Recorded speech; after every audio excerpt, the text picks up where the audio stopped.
నువ్వే మాట్లాడుతున్నారా? 3, 4 గో.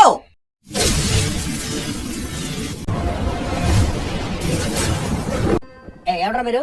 మీ ఫ్యాన్స్ అండి. థ్యాంక్సా? కూర్చో. Thank you sir. ఇంతకు ఏం పని మీద వచ్చారు? చెప్తాను, ట్యూన్ చేయాలి, దానికి లిరిక్ రాసి పాట పాడి మమ్మల్ని ఇంప్రెస్ చేయాలి. అలాగే. అరే B22.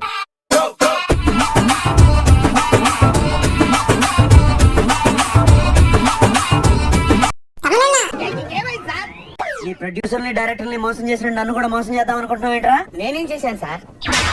కంగారు ఎంతురా, చెప్తాను కదా. ఏయ్, దీని ఒరిజినల్ బాండ్రా.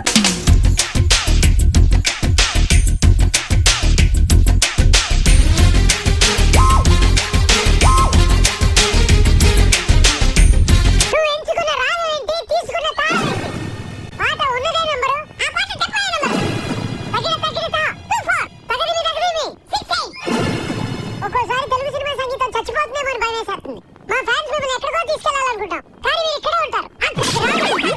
అర్థమైంది సార్? మీరు నా ఫ్యాన్స్ కాదు సార్, బాలయ్య ఫ్యాన్స్. నువ్వు చాలా షార్ప్ రా, అందుకే అంత లేట్ గా క్యాచ్ చేశావు. Thank you sir. ఇష్యూ అర్థమైందా? అర్థమైంది సార్.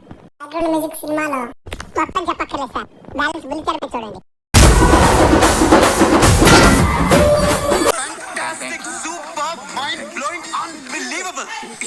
వెరీ గుడ్, పైకి వస్తావు. పైకి పోకుండా ఉంటే చాలు సార్. అది సినిమా రిజల్ట్ మీద ఆధారపడి ఉంది. ఇంత రియాక్షన్ ఎక్స్పెక్ట్ చేయలేదు సార్. నాకు మెంటల్ వచ్చేటట్టుంది.